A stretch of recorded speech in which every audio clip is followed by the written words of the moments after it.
وہ بزے ہک بوا پھڑتے مضبوطی دے نال پھڑ، یک در گیر و محکم گیر، ایک دروازہ پکڑ مضبوطی کے ساتھ پکڑ۔ تو ہم نے الحمدللہ ثم الحمدللہ ایک اللہ کے سچے ولی امام احمد رضا خان کا دامن پکڑ لیا ہے، اور یہی ہم کو جنت میں لے جائیں گے۔ میں حنفی ہوں، میرے امام ابو حنیفہ رحمۃ اللہ تعالی علیہ کے خلاف سننے سے میرے کان بہرے۔ سبحان اللہ۔ اپنے ان کی سنیں گے تو بس اسے آئیں گے نا، اپنے سنے گا کو جو اعلیٰ حضرت کے خلاف بولے کان بہرے، علماء اہل سنت کے خلاف بولے کان بہرے، تو سننا ہی نہیں اپنے۔ اسی منن والے سوچن والے نہیں ہیں۔ اللہ کے نیک بندوں نے جو واقعی نیک بندے ہیں، اہل اللہ ہیں، اولیاء اللہ ہیں، یہ جو بھی فرماتے ہیں ہماری آنکھیں اس پر بند ہیں۔ عقل کو تنقید سے فرصت نہیں، عشق پر اعمال کی بنیاد رکھ۔ ہم بابی نہیں ہیں، ہم کتابی ہیں، ہم وابی نہیں ہیں، ہم علمی ہیں الحمدللہ۔ سورہ التوبہ کی آیت نمبر 31 ہے، اعوذ باللہ من الشیطان الرجیم، اتخذوا احبارہم ورہبانہم اربابا من دون اللہ۔ یہود و نصارہ نے اپنے احبار یعنی علماء کو اور رہبان اور صوفیوں اور جوگیوں کو، راہبوں کو رب مان لیا تھا اللہ تعالیٰ کے مقابلے پر۔ تو یہ بابوں کو ماننے والے کون ہوتے ہیں؟ یہود و نصارہ کا یہ ٹریک ہے، اور بخاری اور مسلم کی متفق علیہ حدیث ہے، میری امت میں وہی خرابیاں پیدا ہوں گی جو اگلوں میں پیدا ہوئی۔ صحابہ نے پوچھا کیا یہ اگلوں سے مراد یہود و نصارہ؟ آپ نے فرمایا اگر وہ نہیں تو اور کون لوگ مراد ہیں؟ سیم وہی خرابیاں، بخاری مسلم کے الفاظ ہیں، قدم با قدم بالشت بر بالشت، تم انہی کاموں میں پڑ جاؤ گے۔ اور امت دیکھیں پھر پڑھی ہے۔ اس کانٹیکسٹ میں ایک ضعیف روایت بھی ہے ترمذی کی، لیکن کچھ محدثین اسے صحیح کہتے ہیں، اور ہم جن کے لیے پیش کر رہے ہیں ان کے نزدیک بھی یہ روایت صحیح ہے۔ عدی بن حاتم رضی اللہ تعالیٰ عنہ کہتے ہیں یا رسول اللہ میں نے اسلام تو قبول کر لیا صلی اللہ علیہ وآلہ وسلم، لیکن قرآن کی ایک آیت مجھے بڑی کھٹکتی ہے، سورہ توبہ کی آیت نمبر 31، کہ یہود و نصارہ نے اپنے علماء اور اپنے بزرگوں کو، اپنے صوفیوں جوگیوں کو اپنا رب مان لیا تھا اللہ کے مقابلے پر۔ تو یا رسول اللہ ہم اپنے علماء کی پوجا تو نہیں کرتے تھے؟ تو آپ نے فرمایا یہ بتاؤ کہ کیا تم اپنے علماء اور اپنے ان جوگیوں کی باتوں کو بغیر دلیل کے کہ کتاب و سنت میں کیا لکھا ہے تمہارے انبیاء کی تعلیمات میں مان لیا کرتے تھے؟ ان کی شریعت کی حلال کی بھی چیزوں کو حلال اور حرام کی بھی چیزوں کو حرام نہیں مان لیا کرتے تھے؟ ان کا یا رسول اللہ ایسا ہی تھا۔ تو فرمایا یہی تو ان کو رب بنانا ہے۔ شریعت کا مالک اور اختیار والا کون ہے؟ اللہ۔ جب آپ یہ اختیار مولویوں کو، صوفیوں کو، جوگیوں کو دیں گے تو گویا کہ آپ ان کو رب کے مد مقابل لے کر ہیں، اور اس کی سپورٹ میں درجنوں آیات قرآن حکیم میں موجود ہیں۔ مسئلہ نمبر 71A ہے میرا، بزرگوں کی اندھا دھند پیروی کا انجام اور اس کا علاج، جس کے اندر میں نے یہ ساری آیات ڈیٹیل کے ساتھ کور کی ہیں کہ قیامت والے دن لوگ روئیں گے کہ اللہ ہم اپنے بزرگوں اور بابوں اور اپنے بڑوں کے پیچھے چلے جنہوں نے ہمیں گمراہ کر دیا۔ بسم اللہ الرحمن الرحیم۔ وَيَوْمَ يَعُضُّ الظَّالِمُ عَلَى يَدَيْهِ، اس دن ظالم شخص اپنا ہاتھ چبا کے منہ میں ڈالے گا، ایسا حیران ہوگا یہ کیا ہے، بزرگوں کے پیچھے میں رگڑا گیا، میں نے تو یہ سمجھا تھا انہوں نے مجھے چھڑانا ہے، یہ تو خود ہی ادھر جا رہے ہیں۔ اس دن ظالم شخص اپنا ہاتھ چبا کے منہ میں ڈالے گا، کہے گا یقول یا لیتنی اتخذت مع الرسول سبیلا، کہے گا ہائے افسوس کاش میں نے رسول اللہ کا راستہ اختیار کیا ہوتا۔ دیکھ لیں وہی بیماری، رسول کا راستہ اختیار کیا ہوتا۔ ہم نے الحمدللہ ثم الحمدللہ ایک اللہ کے سچے ولی امام احمد رضا خان کا دامن پکڑ لیا ہے، اور یہی ہم کو جنت میں لے جائیں گے۔ یا ویلتا، ہائے افسوس، لیتنی لم اتخذ فلانا خلیلا، کاش میں نے فلاں بزرگ کے ساتھ، فلاں شخص کے ساتھ، فلاں دوست کے ساتھ دوستی نہ گانٹھی ہوتی، اس کے پیچھے میں بیڑا غرق ہو گیا میرا۔ اور وہ کیا؟ لقد اضلنی عن الذکر، بے شک اس نے، میرے دوست نے تو مجھے گمراہ کر دیا اس الذکر قرآن سے، انا نحن نزلنا الذکر وانا له لحافظون، بعد اذ جاءنی، بعد اس کے کہ وہ حق میرے پاس آ چکا تھا، مجھے بتا دیا گیا تھا کہ بخاری اور مسلم میں نماز کا طریقہ یہ لکھا ہوا ہے، لیکن میرے دوستوں نے مجھے کہا نہیں نہیں نہیں، اتنے بزرگ پاگل تھے، بیڑا غرق کر دیا انہوں نے اپنا بھی اور میرا بھی۔ وَقَانَ الشَّيْطَانُ لِلْإِنسَانِ خَذُولًا. اب اللہ نے شیطان کہہ دیا کہ بے شک شیطان جو ہے وہ انسان کو بے یار و مددگار چھوڑنے والا ہے، قیامت والے دن کسی نے کام نہیں آنا. وَقَالَ الرَّسُولُ يَا رَبِّ اِنَّ قَوْمِ اتَّخَذُوا هَذَا الْقُرْآنَ مَهْجُورًا. اور رسول اللہ صلی اللہ علیہ وسلم کہیں گے اے اللہ میری قوم نے قرآن کو پیٹھ کے پیچھے ڈال دیا تھا، میری امت نے قرآن کو پیٹھ کے پیچھے ڈال دیا تھا.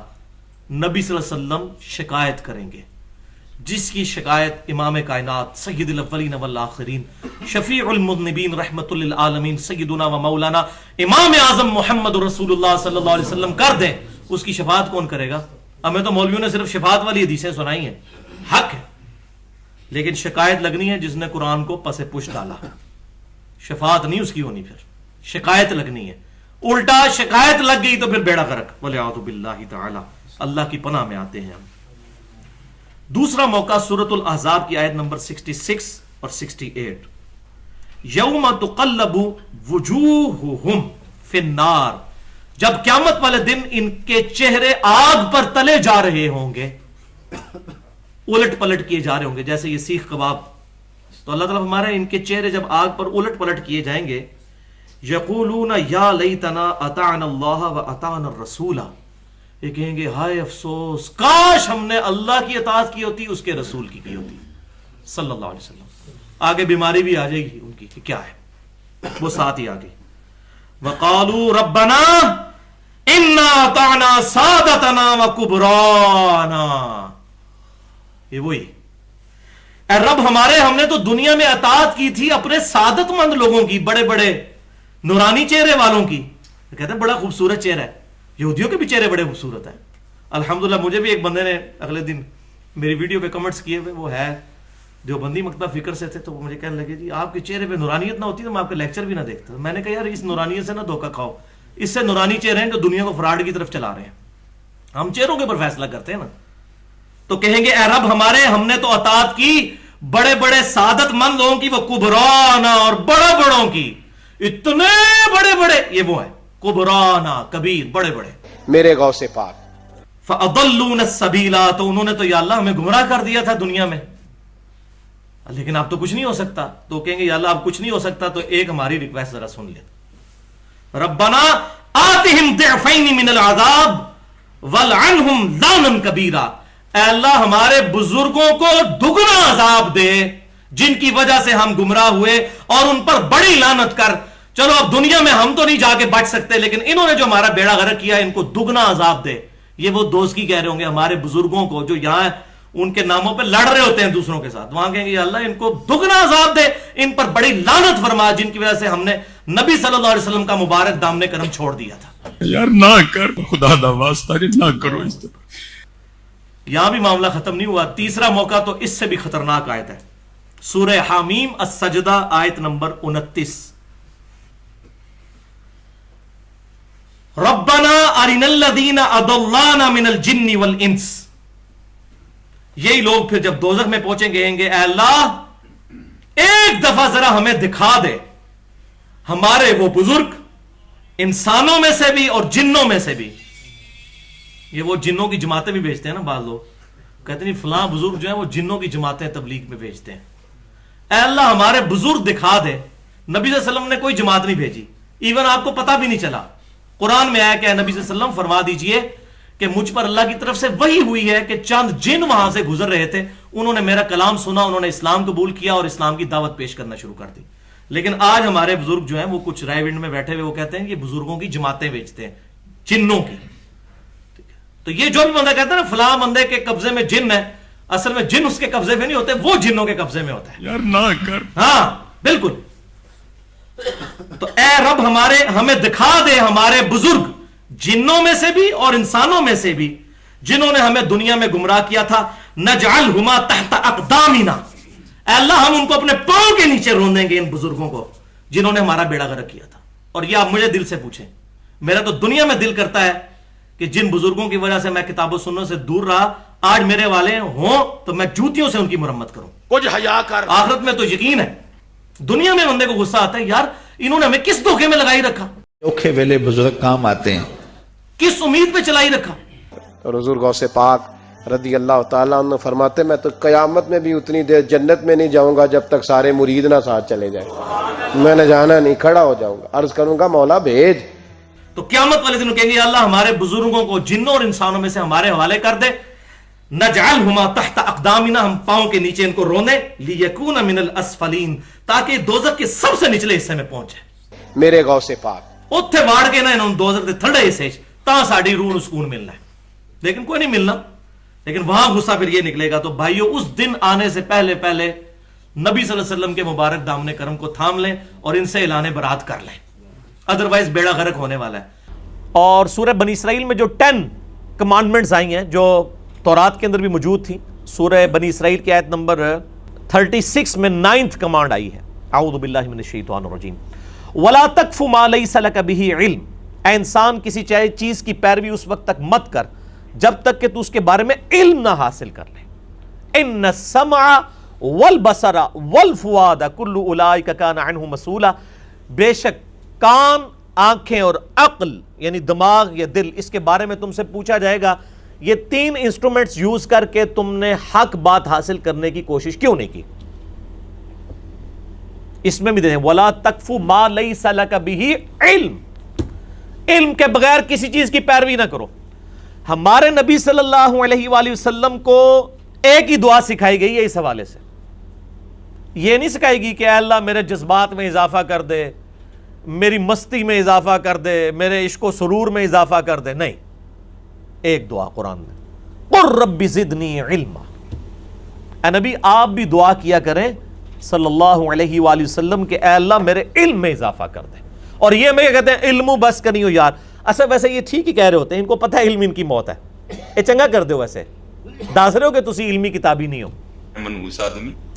پھر دیکھیں اللہ تعالیٰ سورہ فاتر میں فرماتا ہے انما یخشی اللہ من عبادہ العلماء, اللہ کی خشیت, اللہ کی معرفت صرف اہل علم کو ہے. اور یہ کہتے ہیں علم بس کری ہو یار. پھر سورہ الزمر میں آتا ہے قل هل يستوي الذين يعلمون والذين لا يعلمون انما يتذکر اولو الالباب. اے نبی صلی اللہ علیہ وآلہ وسلم آپ فرما دیجئے کیا علم والے اور بغیر علم والے برابر ہو سکتے؟ نصیحت تو نہیں حاصل کرتے مگر عقل والے. اور ایک اندن چلے عشق دے چلے نمبر لے گئے, اور قرآن کہہ رہا ہے عقل والے. اچھا عشق دے چلے دنیا نمبر لے جاندے نے کیونکہ نچدے نے تے ویلاں پیندیاں نے, صحیح کہنے سے دنیا نمبر لے گئے, آخرت میں نہیں. ٹھیک کہتے ہیں عشق دے چلے نمبر لے گئے دنیا چ, آخرت جڑے نا وہ چلے نہیں, عقل والے اور علم والے انشاءاللہ تعالی. باقی میرے بھائیوں نبی صلی اللہ علیہ وآلہ وسلم کا حجۃ الوداع کا جو خطبہ ہے صحیح سند کے ساتھ کتاب العلم چیپٹر میں المستدرک للحاکم میں انٹرنیشنل نمبر کے مطابق 318 نمبر حدیث ہے. ابن عباس کہتے ہیں کہ نبی صلی اللہ علیہ وآلہ وسلم نے حجۃ الوداع کے موقع پر فرمایا میں اپنے بعد تم میں 2 ایسی چیزیں چھوڑ کر جا رہا ہوں جن کو مضبوطی سے پکڑ لوگے کبھی گمراہ نہیں ہوگے. ایک اللہ کی کتاب ہے اور دوسرے اس کے محبوب صلی اللہ علیہ وآلہ وسلم کی سنت. اب یہ اللہ کی کتاب اور سنت, آپ صلی اللہ علیہ وآلہ وسلم کے سامنے حجۃ الوداع کے موقع پر ہزاروں اصحاب تھے, آپ یہ بھی کہہ سکتے تھے میں ان کو چھوڑ کے جا رہا ہوں. آپ نے نہیں فرمایا کیونکہ ان کا سٹیٹس بھی وہی ہونا تھا. نبی علیہ السلام فوت ہوئے 11 ہجری میں, 13 ہجری میں سیدنا ابو بکر بھی فوت ہو گئے. اگر ابو بکر کے حوالے امت کو کر کے جاتے تو انہوں نے بھی تو فوت ہو جانا تھا. پھر 24 ہجری کے اندر سیدنا عمر بھی شہید ہو گئے, 35 ہجری میں سیدنا عثمان بھی شہید ہو گئے, اور 40 ہجری میں سیدنا علی بن ابی طالب بھی شہید ہو گئے, خلافت راشدہ ختم ہو گئی. اور آخری صحابی ابو طفیل عامر بن واثلہ المتوفى 110 ہجری 110 ہجری میں آخری صحابی نبی علیہ السلام کی وفات کے 100 سال کے بعد فوت ہوئے ہیں, ابو طفیل عامر بن واثلہ رضی اللہ تعالیٰ عنہ. آج آخری صحابی کو بھی فوت ہوئے نا میرے بھائی 1329 سال گزر چکے ہیں, آخری صحابی کو فوت ہوئے بھی, کیونکہ 1439 ہجری چل رہا ہے. تو نبی صلی اللہ علیہ وآلہ وسلم اگر کسی شخصیت کے حوالے کر کے جاتے اس نے فوت ہو جانا تھا. آپ ہمیں کتابوں کے حوالے, کتاب اللہ اور سنت کے حوالے کر کے.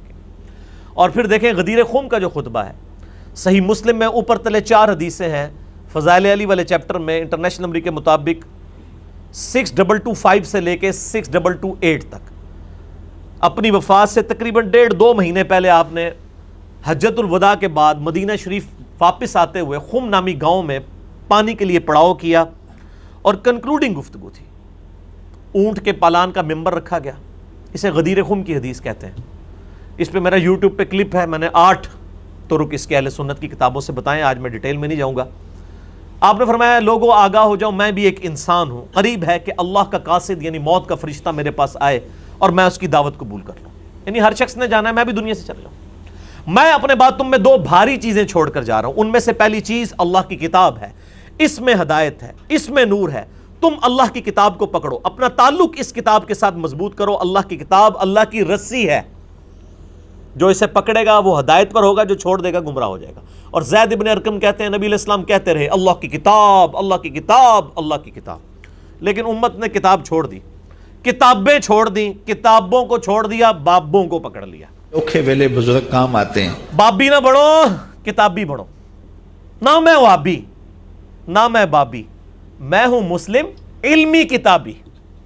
اور پھر زید ابن ارقم کہتے ہیں کہ نبی صلی اللہ علیہ وآلہ وسلم نے فرمایا دوسری بھاری چیز میرے اہل بیت ہیں، میں اپنے اہل بیت کے بارے میں تمہیں اللہ کا خوف دلاتا ہوں، اپنے اہل بیت کے بارے میں اللہ کا خوف دلاتا ہوں، اللہ کا خوف دلاتا ہوں۔ 3 دفعہ فرمایا، امت پھر بھی نہیں ڈری، نہ کتاب پکڑی، نہ اہل بیت کے ساتھ اس نے سلوک کیا آپ کی وفات کے بعد۔ بہرحال آپ صلی اللہ علیہ وآلہ وسلم کی اس دعوت حق کو ہم یہ یعنی تکبر کے طور پر دعویٰ نہیں کر رہے، نہ ہم اس کی بنیاد پہ کوئی چندہ لے رہے ہیں، کوئی مسجد نہیں بنا رہے، کوئی فرقہ لانچ نہیں کر رہے، کوئی پارٹی نہیں بنائی ہے، کوئی ہاتھ نہیں چموائے، کوئی پاؤں نہیں چموائے۔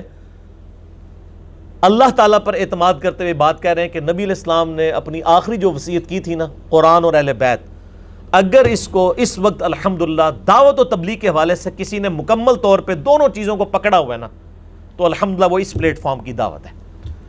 قرآن کی توحید بھی ہم بیان کر رہے ہیں اور اہل بیت کا دفاع بھی ہم کر رہے ہیں، الحمدللہ۔